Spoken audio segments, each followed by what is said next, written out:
السلام عليكم ورحمة الله وبركاته. ازيكم يا شباب؟ ايه الأخبار؟ عاملين ايه؟ يا رب دايما تكونوا في أحسن حال. معانا النهاردة أول درس في الجيومتري بعنوان distance between two points، وهو درس بسيط وإن شاء الله أنا شايفه مفيهوش أي مشاكل. وهو عبارة عن قانون والباقي أمثلة وهتشوفوا دلوقتي.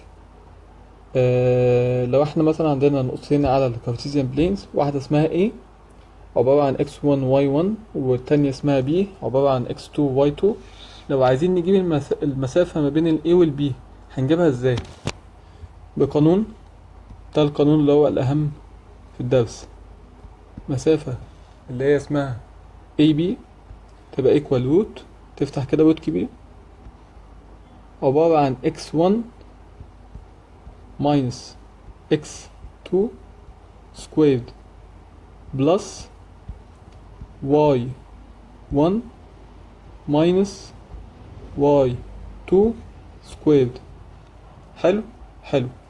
طب لو حد تاني مثلا اخد ال x2 الاول، يعني عمل x2 minus x1 و all squared plus y2 minus y1 minus y1 all squared، هل فيها مشكلة؟ لا، هي يعني هي لو قلت لك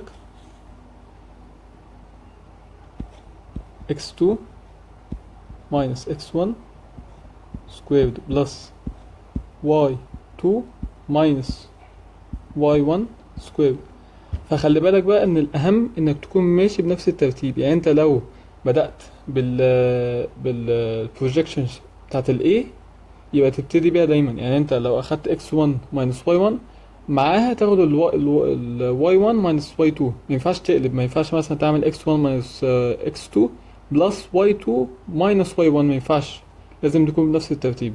تمام؟ فهي دي الفكرة يعني. طب ناخد مثال كده بسيط.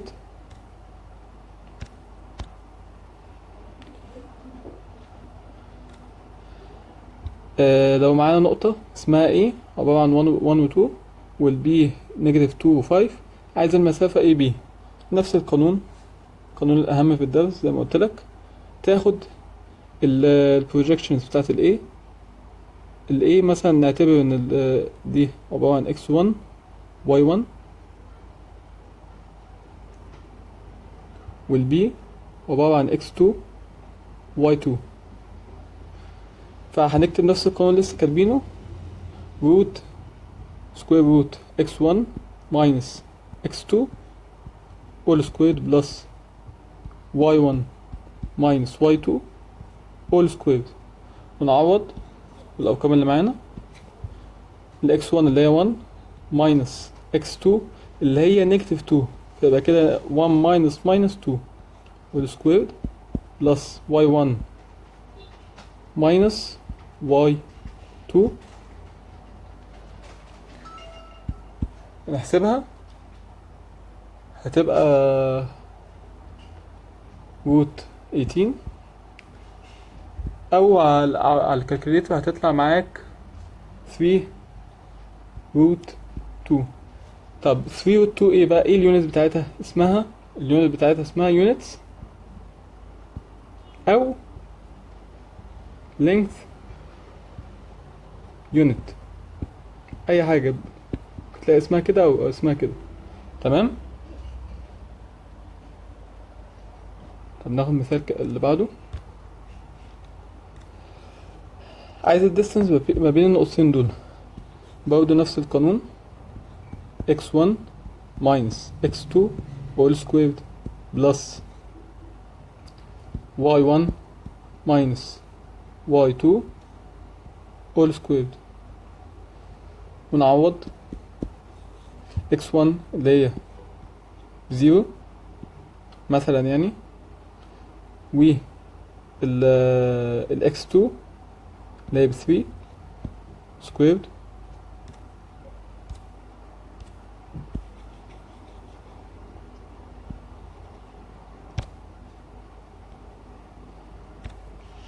plus y1 اللي هنا 4 minus ال y2 اللي هي 0، يبقى تبقى سكوير 3 سكوير 9 بلس 4 سكوير، يبقى equal 5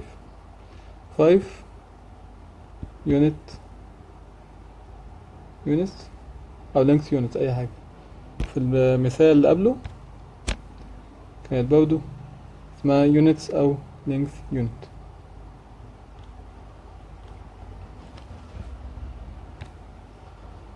عايز الديستنس ما بين النقطة دي والاوريجن.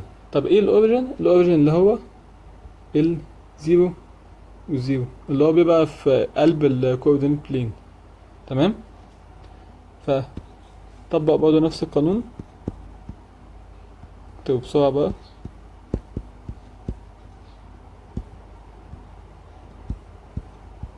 ونعوض x1 نعتبر ان هي روت 5 ماينس x2 اللي هي بزيرو whole squared بلس 7 ماينس 0 سكويرد. الرقم ده هيطلع معانا بكام؟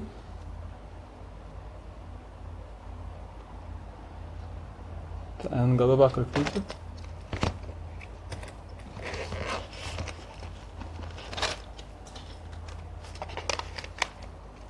روت نكتب جواها روت 5 سكوير بلس 7 سكويرد تطلع 3 روت 6 يونتس. تمام.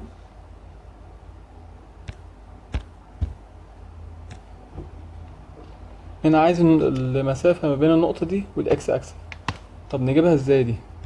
بص يا سيدي،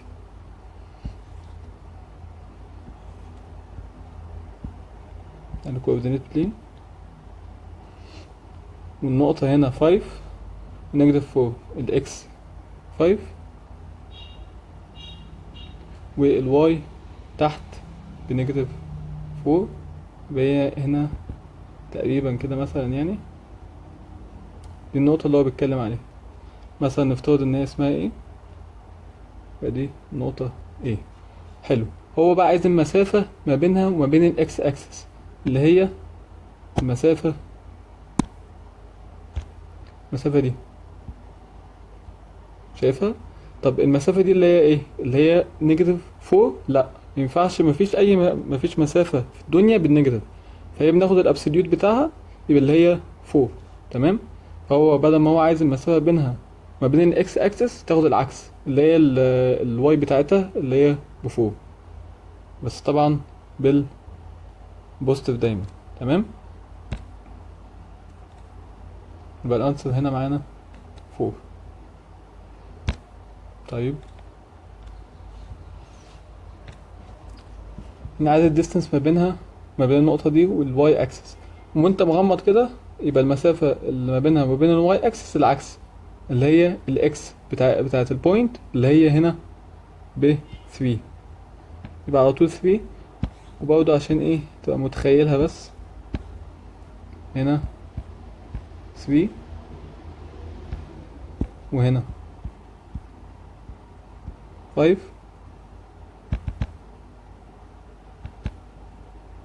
هنا مثلا. يبقى هو عايز المسافة ما بينها ما بين النقطة دي والواي اكسس، يبقى هي المسافة دي اللي هي equal 3. تمام.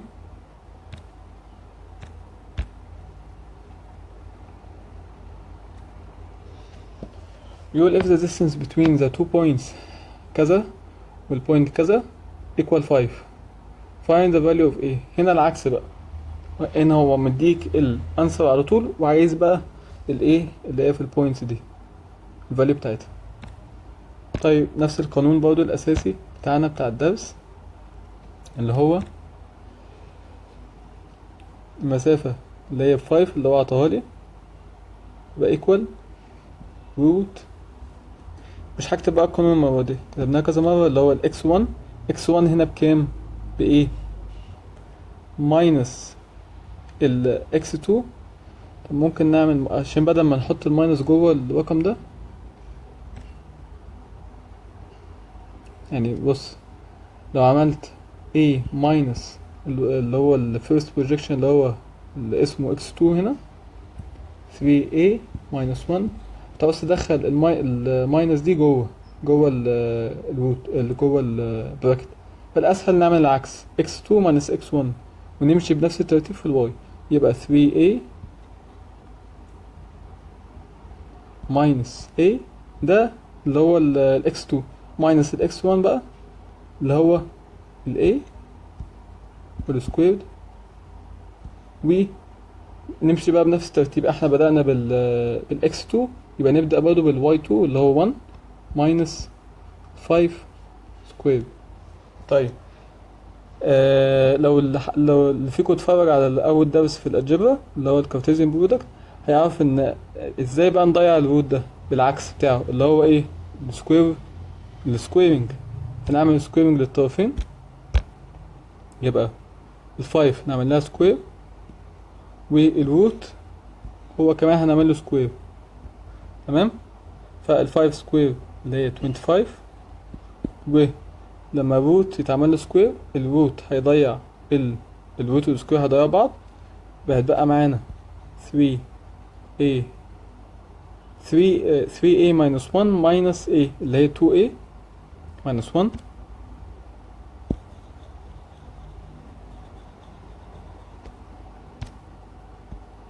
2a minus 1 squared plus 1 minus 5 اللي هي negative 4 squared.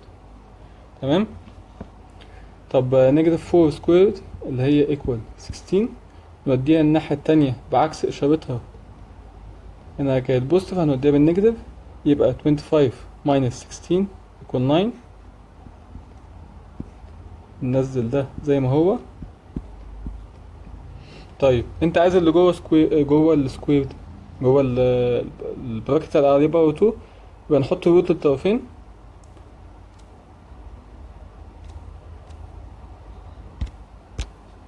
نعمل روت هنا وروت هنا، بس بدل ما احنا اللي حطينا روت بنفسنا وفي معانا سيمبل اللي هو الايه لازم نحط بوزيتيف او نيجاتيف مع الانسر.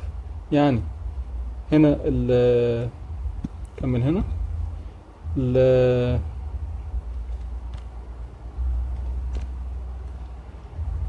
2a minus 1 خلاص تبقى لوحدها كده، تبقى equal بوزيتيف ونيجاتيف 3. خلي بالك بقى بوزيتيف ونيجاتيف دي عشان ايه ناس كتير بتقع فيها. بدل ما احنا اللي حاطين روت بنفسنا وفي سيمبل معانا سواء اكس اي واي اي حاجه، يبقى لازم تحط بوزيتيف او نيجاتيف. يبقى احنا معانا 2 انسرز، يبقى ال 2a minus 1 تبقى equal بوزيتيف او نيجاتيف 3. يبقى 2a minus 1 equal 3 و 2a minus 1 equal negative 3. يبقى من هنا 2a تبقى equal 3 plus 1 equal 4. من هنا ل a تبقى equal 4 divided by 2 هي 2. والناحية التانية 2a تبقى equal negative 3 plus 1 negative 3 plus 1 يعني negative 2. وال a تبقى equal negative 2 divided negative 2 divided 2 يبقى equal negative 1. يبقى ال a ليها 2 values 2 و negative 1. تمام،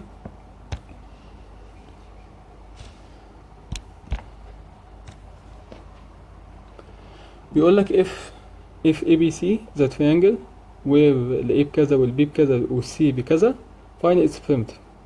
طب تمام، البريمتر لأي حاجة equal ال sum of each side. فاحنا عايزين نجيب القيمة بتاعت نجيب الأطوال بتاعت السايز دي، فنجيب كل واحدة لوحدها. يبقى ال AB عشان نجيبه نعمل 2 minus 0 plus 4 minus 0. يبقى هنا هتبقى equal 4 plus 16 equal root 20 اللي هي تقريبا ب 2 root 5. عشان نتأكد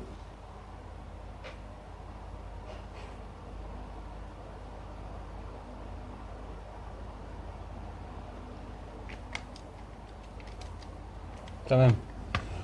وعايزين بقى نجيب السايد اللي بعده اللي هو AC، هيبقى equal 2 minus 3 squared plus 4 minus 4. الماينس الأولى بتاعت القانون والماينس التانية بتاعت الفاليو بتاعت السكند بروجكشن سي، يبقى equal، ده هيبقى equal 1 و 4 minus 4 يبقى 8، يبقى هيطلع في الآخر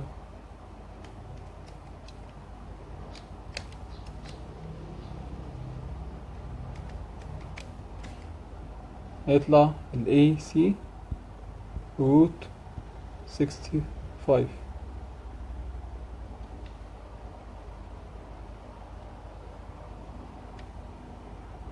تمام. والسلايد التالت معانا اللي هو اسمه BC و equal root. ممكن نعمل من السي ما نعملها ماينس البي الحاجات اللي في بي، يعني 3 minus 0 plus negative 4 minus 0 هي هتبقى equal 5. يبقى perimeter equal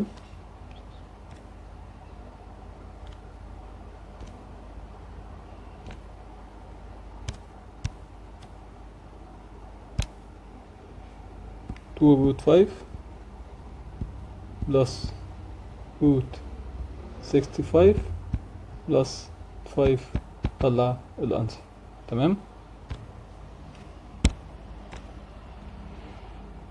بيقول prove that ال triangle ABC is equilateral triangle where ال A بكذا وال B بكذا وال C بكذا then find its area. طيب حلو. equilateral triangle يعني ال 3 sides بتوعه equal. طب isosceles 2 equal وواحد مختلف. scalene 3 ملهمش علاقة ببعض ومفيش أي حاجة equal لبعض حاجة تانية. تمام. يبقى ال equilateral كله قد بعض، isosceles 2 زي بعض وواحد مختلف، scalene التلاتة مختلفين عن بعض. تمام. هنا بقى عايز ان احنا نثبت ان هو equilateral، يعني المفروض ال 3 sides يطلعوا equal.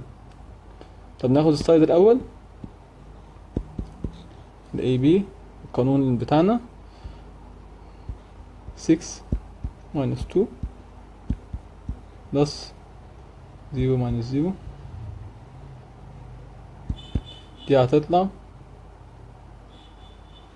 4 و ال AC تبقى equal 6 minus 4 plus 0 minus 2 و 3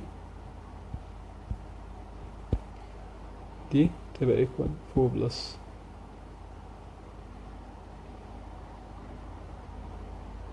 20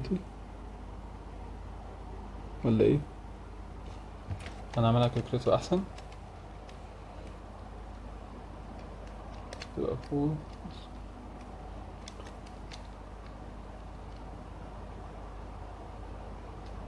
دي تطلع معانا ب4.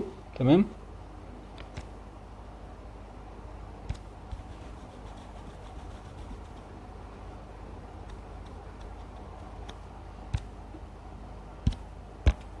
السايد التالت هو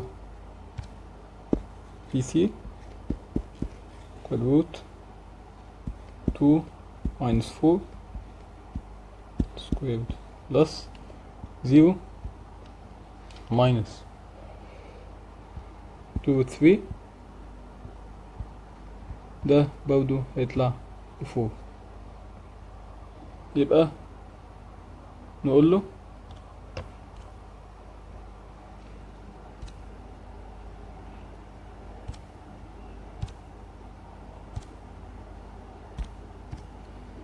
ان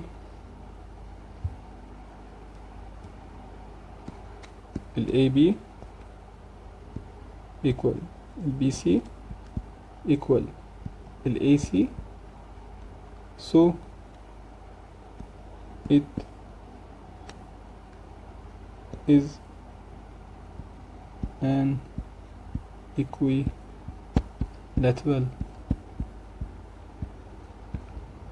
triangle. تمام. طيب احنا كنا عايزين الاريا. طب احنا طلعنا ان هو equilateral triangle والسايد وفوق. طب تمام. طب من خواص الايكولاترال تريانجل لما تاخد ميديان بيبقى perpendicular وبايسكتور السايد التاني. يعني لما تاخد مثلا ده A B C، لما تنزل ميديان من ال A هيبقى perpendicular على ال BC وبايسكت دي، يعني هيقسمها ل 2 و 2. تمام. طيب احنا عايزين نجيب الاريا اللي هي equal ايه؟ half times base times الهايت.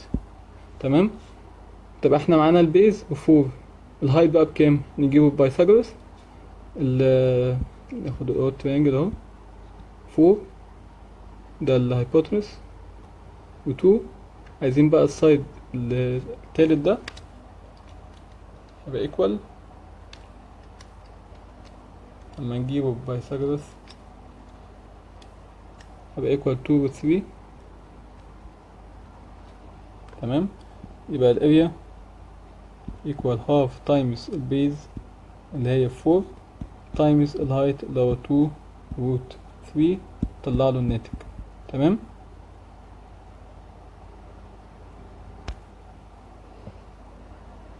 طيب علشان نثبت ان في معانا 3 نقط وان ده تريانجل، لازم تثبت ان السم اوف الاتنين السايدز الصغيرين اكبر من السايد التالت. تمام. يعني مثلا تعالى ناخد لسه المثال لسه واخدينه اهو على الايكواتور تريانجل.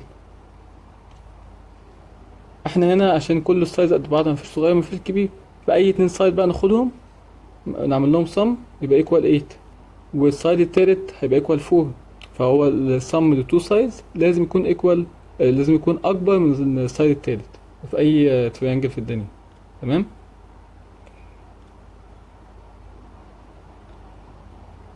طب وحاجه بقى مهمه جدا جدا جدا،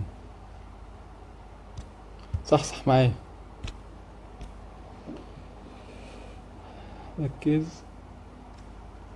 بيقول لك لو مثلا معاك تريانجل واكبر سايد فيه اسمه AC.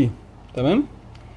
لو ال AC سكويرد اكبر من ال AB سكويرد بلس ال BC سكويرد يبقى التريانجل ده obtuse angled triangle. حلو. طب لو الاكبر سايد سكويرد ايكوال السم للتو سايدز التانيين سكويرد ايكوال بعض يبقى رايت. طب الاكبر سايد اصغر من التو سايدز التانيين يبقى ده accurate angle triangle. حلو. فلازم بقى تركز في الحتة دي قوي، ان هو ده لك تاني ال AC اللي هو لو اكبر سايد معاك سكويرد، دايما خلي بالك ان هو سكويرد، اكبر سايد سكويرد اكبر من التو سايدز التانيين سكويرد يبقى اوبتيوس، يبقى ده التريانجل ده اوبتيوس. لو ايكوال لبعض يبقى رايت.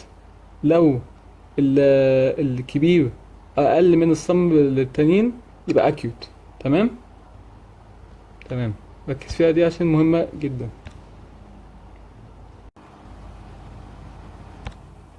طب بيقول لك prove that the triangle with vertices are A بكذا و B بكذا و C بكذا is right angle triangle then find its area.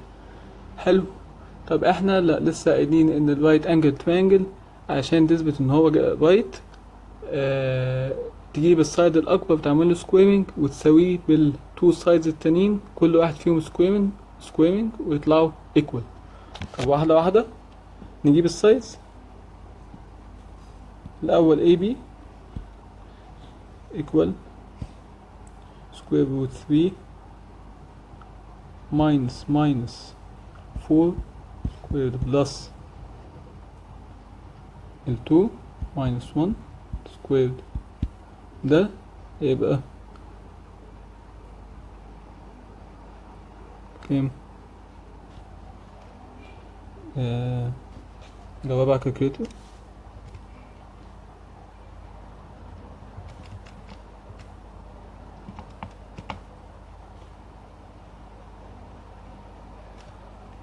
لو جاوبتها على الكالكوليتر هتطلع معاك ب5 روت 2. طيب نعمل لها سكويرنج بالمرة يبقى، ولا خليها في الآخر؟ خليها في الآخر، نجيب كل سايد لوحده الأول. يبقى كده ال AC هيبقى equal 3 minus 2 squared plus 2 minus 1 squared. يعني ده هيطلع بكام؟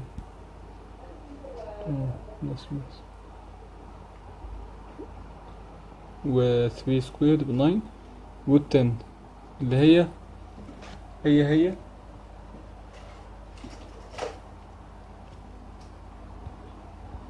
والتن لو جبتها على الكالكوليتر ممكن تطلع معاك بفاليو تانية. لا هي فتسيبها زي ما هي كده. تمام.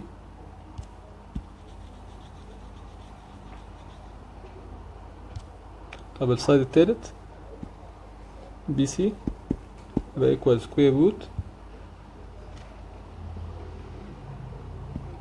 -4 minus 2 squared plus 1 minus 1 whole squared. ده هيطلع معاك بكام؟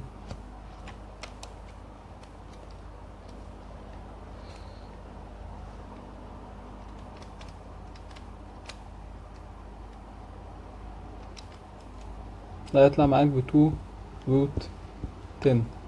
تمام. يبقى كده ال AB ب5 روت 2 وال AC روت 10. ال AB 5 روت 2 وال AC 5 روت بكام؟ ال AC بروت 10 وال BC ب2 روت 10. AC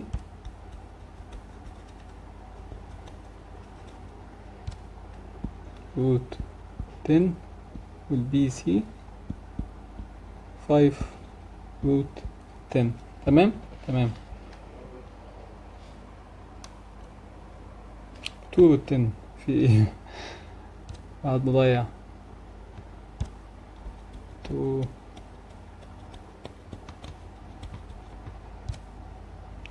روت 10. تمام. طب ايه اكبر واحد فيهم؟ الاولاني اللي هو الاي بي. طب نعمل الاي بي سكويرد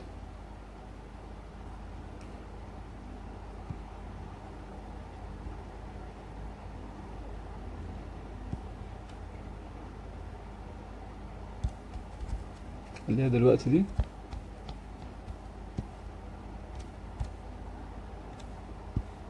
نعمل اي بي سكويرد يطلع معانا كام؟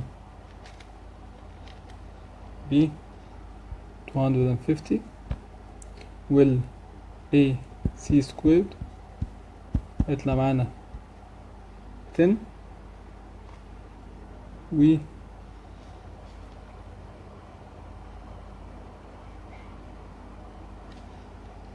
البي سي سكويرد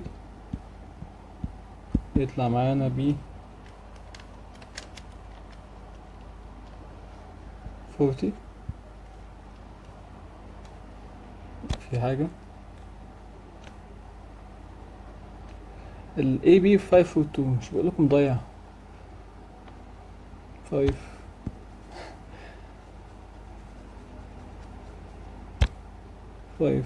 روت 2 لما تعملها سكويرنج تطلع معاك 50.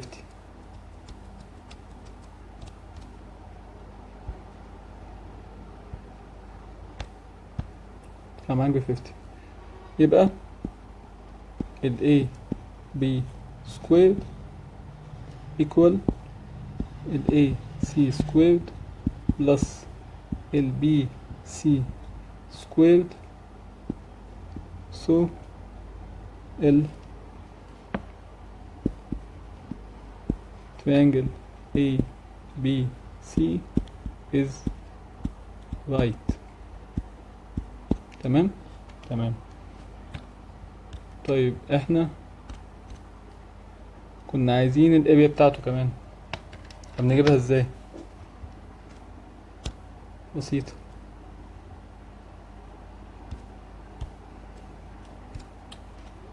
احنا هنا معانا التريانجل ده رايت انجلد، فالاريا بتاعته بتبقى سهلة. هو مثلا هنا السايد الكبير معانا اللي هو كان ايه، ال AB، يبقى لازم تحط السايد AB هو hypotenuse، وهنا هيتبقى C. ال AB كان 5√2 وال BC ب2√10 وال AC ب10، BC ب2√10 وال AC ب10. تمام. طيب احنا لما نجيب الاريا للرايت انجل تريانجل بنعمل هاف تايمز البيز اللي هي بتبقى تحت، الحته اللي تحت اللي هي هنا عندنا AC equal root 10 تايمز الهايت اللي هو بيبقى على اليمين اللي هو ب2√10 وتطلع الناتج. تمام. فاحنا في الرايت انجل تريانجل بناخد السايد اللي بيبقى التو سايدز اللي هم غير الهايبوتنس، نسيب الهايبوتنس وناخد التو سايدز التانيين. تمام.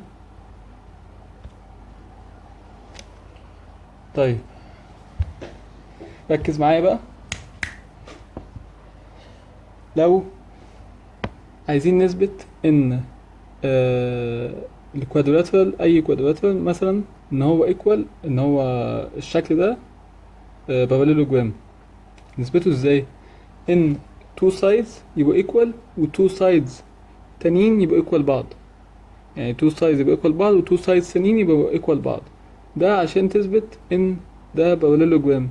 طيب لو عايزين نثبت ان هو rectangle برضه نفس الفكرة، نثبت ان two sides equal بعض و two sides تانيين equal بعض، بس نثبت معاها ان ال two diagonals equal بعض برضه.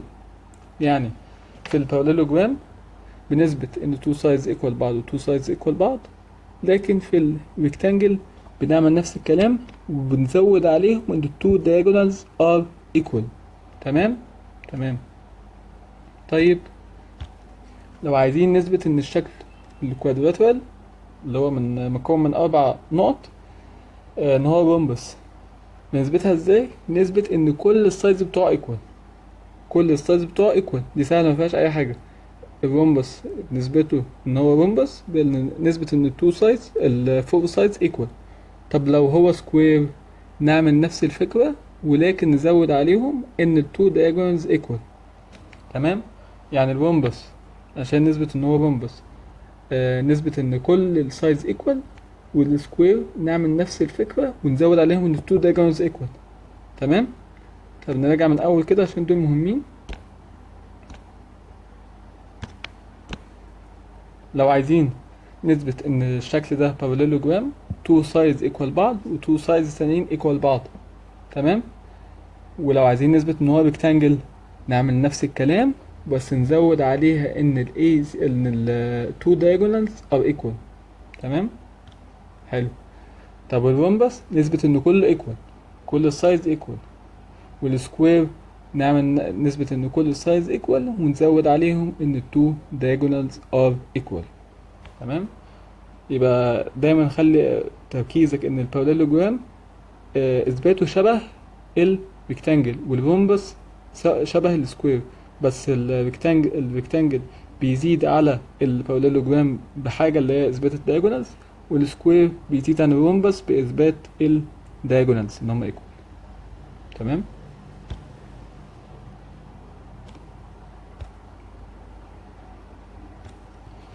بيقول لك prove that ان ال A وال B وال C وال D are vertices of rectangle and find its diagonal length.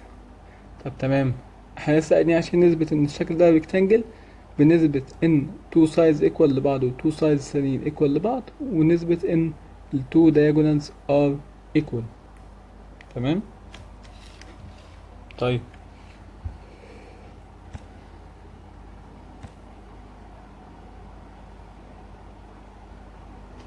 اول حاجه نجيب ال AB. ال AB هيبقى equal 0 minus 4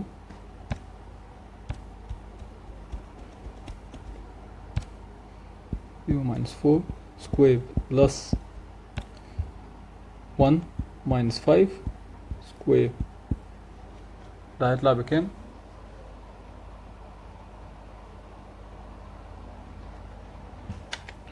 الأولى 16 plus التانية 1 minus 5 with 4 square 16 برضو، يبقى equal root 32 اللي هي 4 root 2. طيب السايد اللي بعده BC هيبقى equal 0 minus 1 squared plus 1 minus 8 squared. ده هيطلع معانا بكام؟ هنا 1 وهنا 7 squared. ده هيطلع معانا بكام؟ يطلع 5 root 2. طيب السايد اللي بعده BC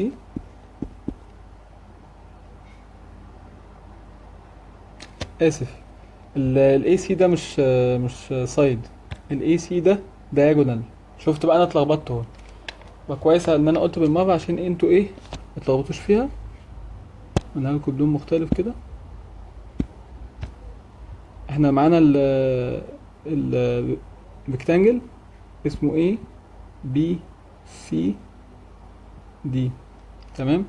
فلما انت تنط من حرف لحرف، يعني تاخد حرف بعدها تنط حرف تسيبه متاخدوش تاخد حرف بعده، ده يبقى diagonal.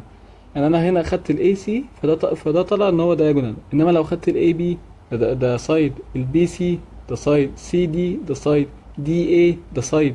يعني لما يبقوا ورا بعض دول سايد، انما تنط كده بس بحرف في النص ده diagonal. فده اللي انا جبته ده diagonal. وكويس ان انا جبته بالمره كده كده. هو عايز كمان ال بتاع ده الطول بتاعه، فاحنا جبناه اللي هو 5 روت 2. تمام. طيب نجيب البي سي. هيبقى روت 4 minus 1 square 5 minus 8 squared. ده هيطلع معاك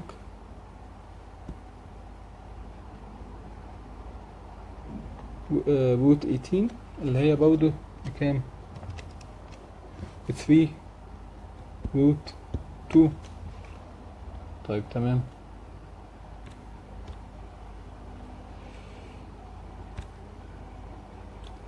معانا ايه تاني؟ احنا خدنا الاي بي والبي سي، اللي بعده سي دي هيبقى ايكوال روت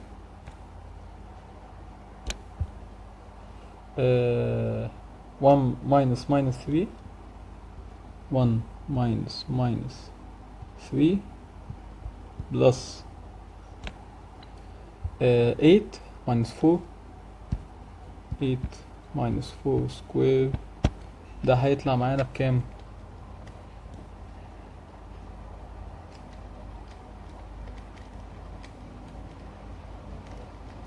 ده هيطلع معانا ب 4 روت 2. طب السلايد اللي بعده AD او DA مش فارقة.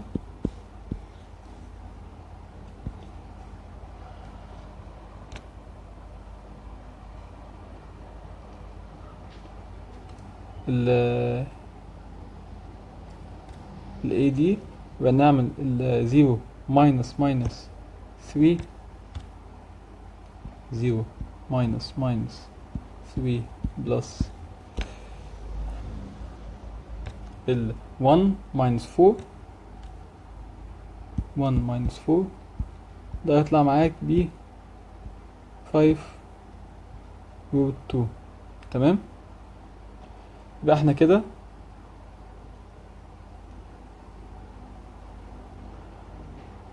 ال AD equal ال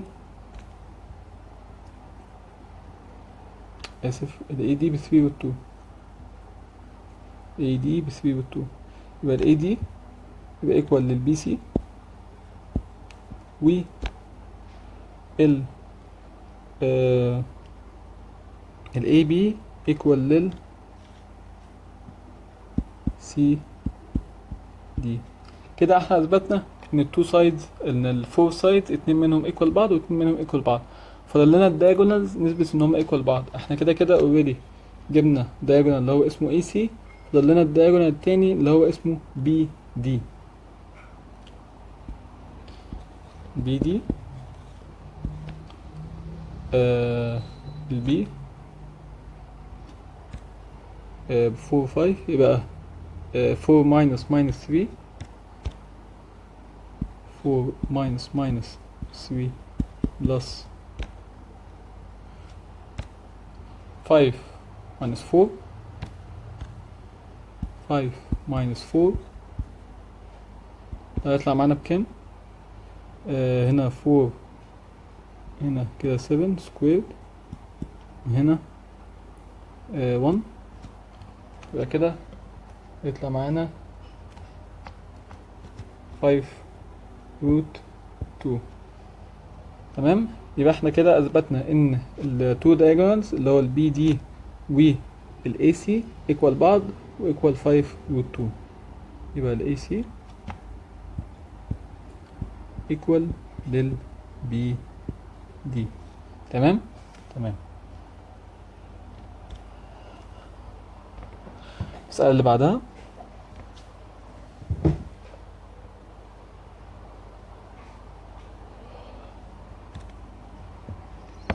ABCD is a quadrilateral where ال A بكذا وال B بكذا وال C بكذا وال C وال D بكذا.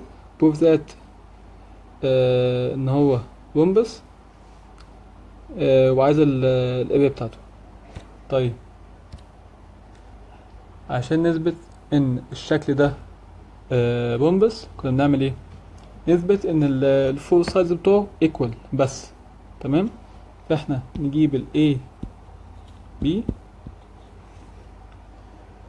ب 5 minus 6 squared plus 3 minus 2 squared. هنا ده هيبقى equal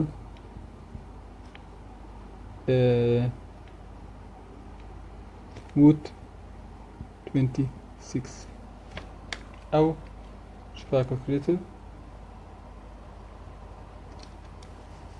لا ملهاش simplified value، فهو سيبها له root 26 كده. طب السلايد اللي بعده ال AD مثلا، طبعا ما ينفعش تعمل AC، لسه عاملينها المرة اللي فاتت. فالأفضل انت تبص على الشكل اللي هو الحروف هي مترتبة كده عشان ما يتلخبطش وتنط وتسيب حرف وتفتكر ان هو سايد ويطلع دايجونال. تمام، فال AD equal root 5 minus 0 squared plus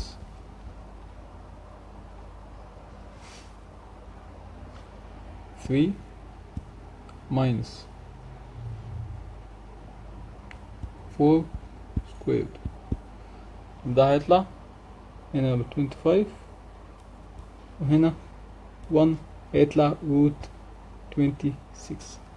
تمام، فهيطلع معاك برضو البي سي والسي دي بنفس الفاليو root 26، وكده انت اثبت ان ده رومبس. تمام. طب هو عايز الاريا.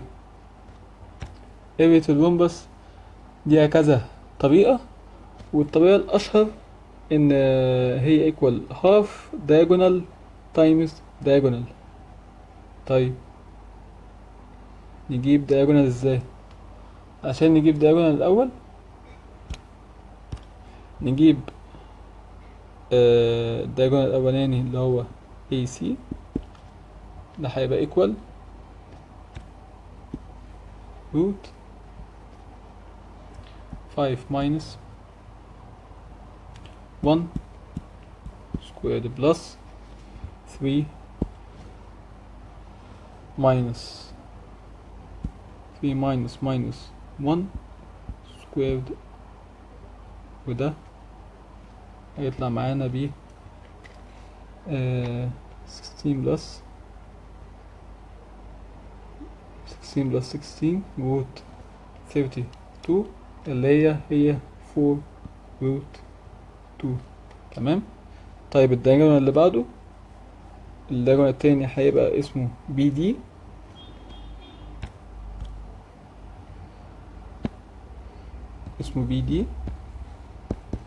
يبقى equal root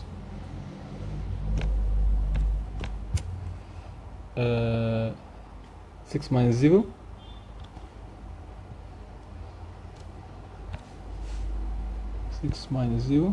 squared plus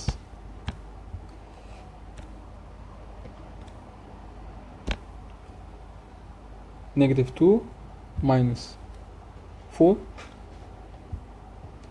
negative 2 minus 4 squared. ده هيطلع معاك بكام؟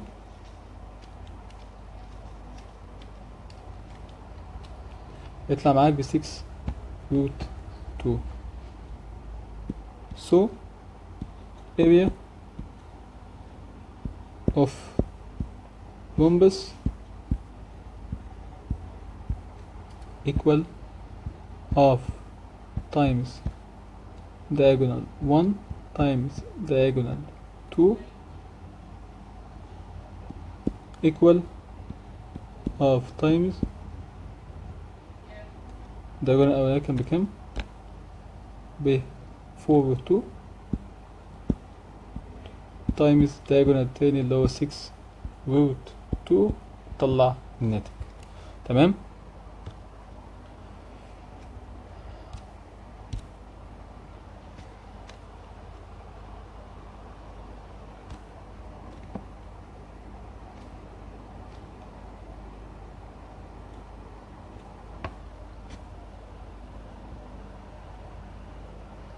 طيب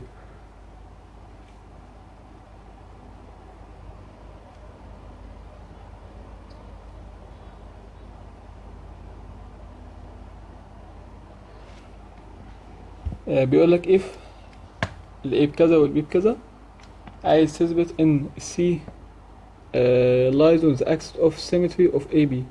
طيب ايه الفكرة بقى؟ الفكرة ان هنا مثلا السايد AB اهو،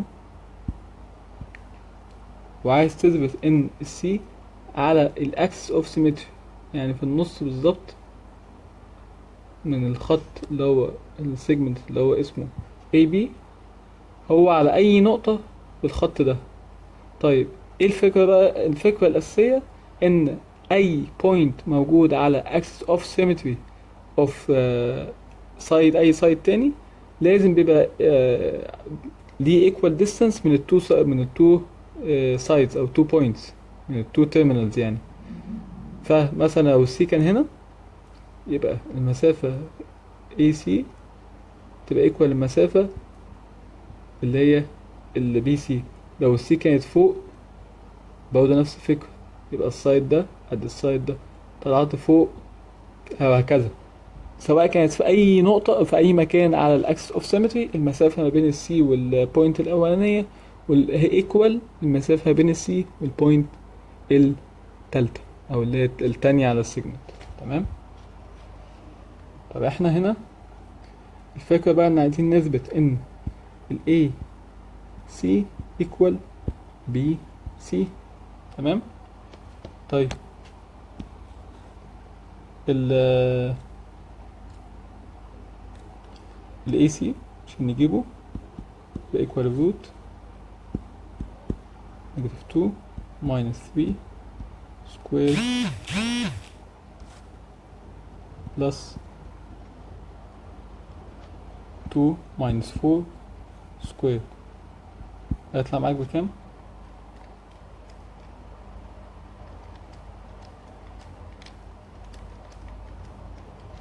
ده هيطلع بروت 29. طيب والبي سي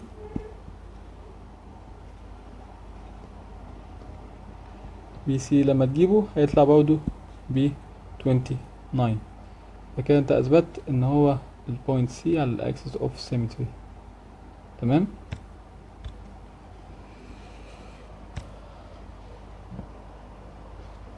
هنا بيقول لك عايز بيقول لك the diameter length of circle of center كذا of the circle of center اللي هو ال A and passing through point B. طب هو مثلا ده شكل السيركل، السنتر A والبي موجودة على أي سايد، موجودة في أي حتة في على السيركل، على السايد اوف سيركل. فعايزين نجيب الدايمتر، نجيبه ازاي؟ أولا الدايمتر equal to R، الدايمتر equal to R. فاحنا نجيب الار دي ازاي بقى؟ المسافة ما بين السنتر اللي هو ال A وأي بوينت على السايد، على السيركل ذات نفسها، المسافة دي هي الار. تمام. فهي دي الفكرة، انك تجيب المسافة AB، ال AB equal كام، تجيبها بنفس القانون ما بتغيرش، تكتب. ولما اطلع ال AB ان هو هيبقى equal ال R، يبقى الدايمتر equal to ال AB هي equal to R. تمام.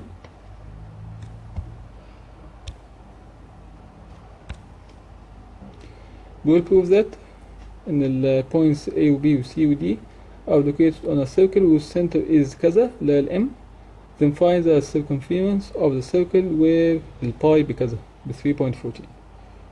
طيب احنا عايزين نثبت ان ال 3 points ال A وال B وال C موجودين على السيركل وعاطين السنتر. طب تمام، مثلا اهي السيركل والسنتر M، مثلا هنا ال A وهنا ال B وهنا C. عايزين نثبت ان دول موجودين على السيركل. طب ازاي نثبت كده؟ نعمل برضو نفس الفكرة، ان المسافة ما بين المسافة اللي هي اسمها AM هتبقى ايكوال المسافة اللي اسمها BM ايكوال المسافة اللي اسمها CM هي ايكوال الراديوس. تمام. فمثلا نجيب ال AB نجيبها مع بعض كده، 3 minus 4 squared plus -1 minus 6 squared. شوف كده هيطلع بكام.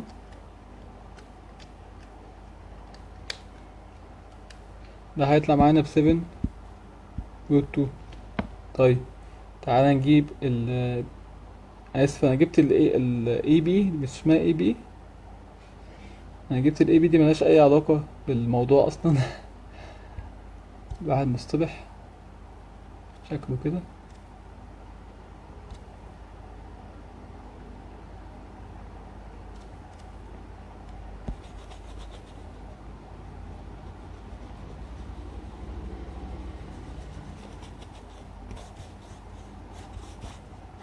معرفش ايه اللي انا عملته ده.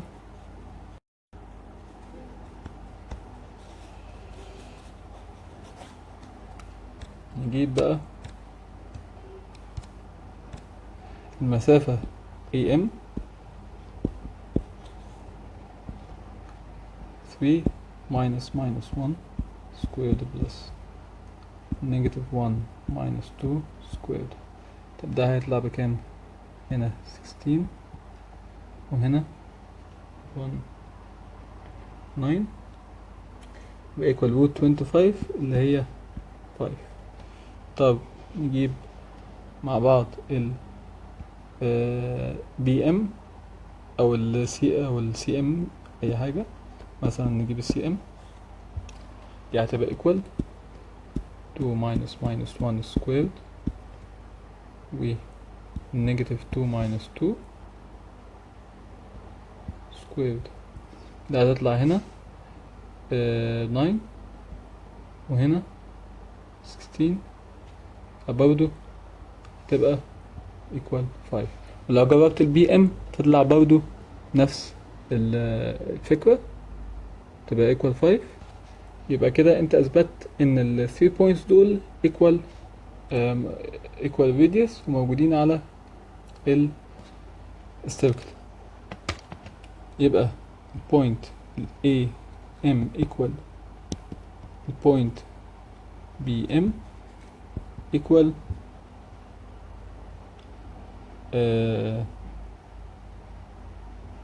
C M equal radius equal 5.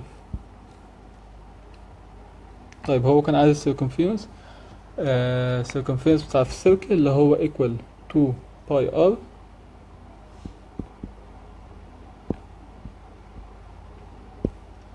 equal 2 باي R equal 2 times باي. هو عطاها لك ب 3.14 تكتبها زي ما هي، والR ب 5 تطلع الناتج. طب لو كان عايز الاريا بسيطة، هتعمل هتحط الباي R سكويرد وتعوض بالR الفاليو بتاعتها.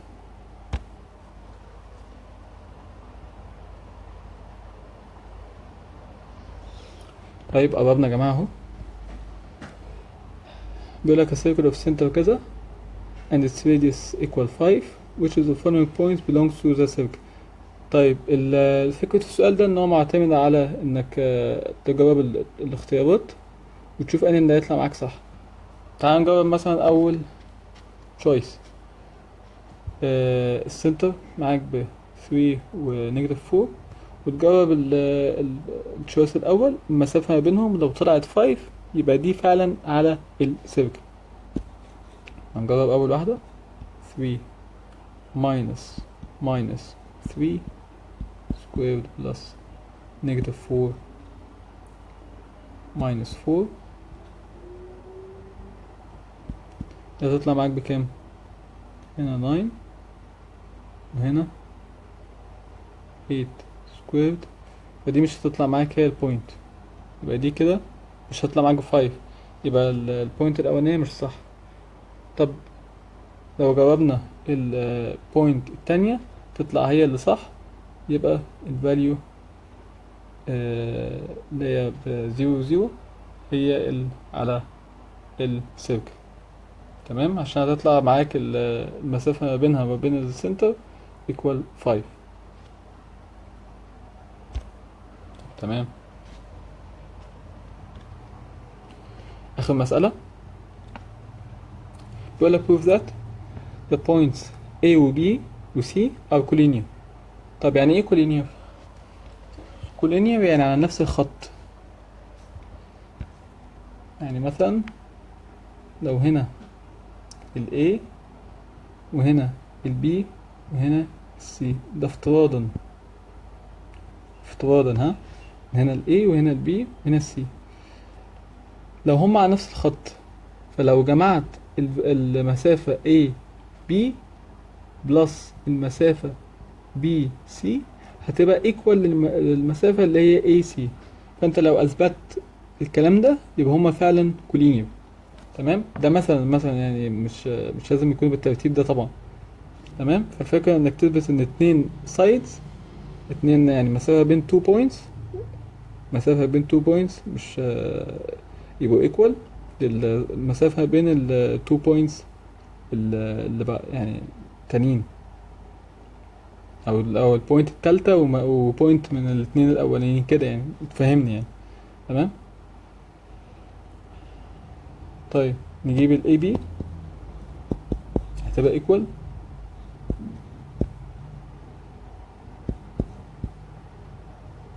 1 plus 3 minus 1 هتبقى equal كام؟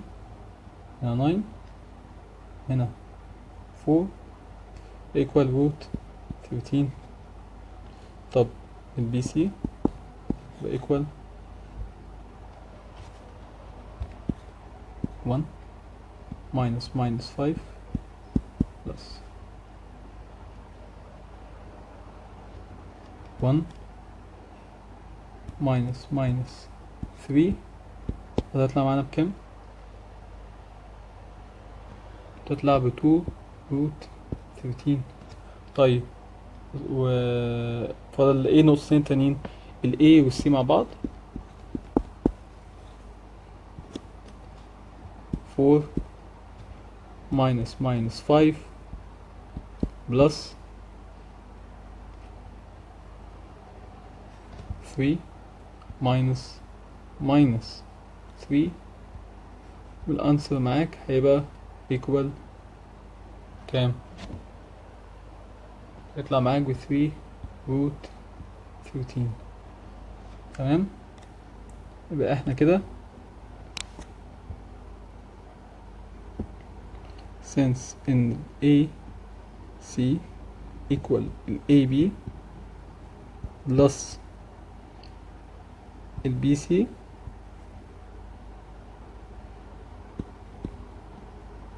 so ال A وال B and C are collinear. تمام كده خلصنا درس النهارده يا شباب، يا رب تكونوا فهمتوا واستوعبتوا، ولو عندكم اي اسئله سيبولي في الكومنتس او ابعتوا على البيج فيسبوك. اشوفكم على خير في الليسون جاي. السلام عليكم ورحمه الله وبركاته.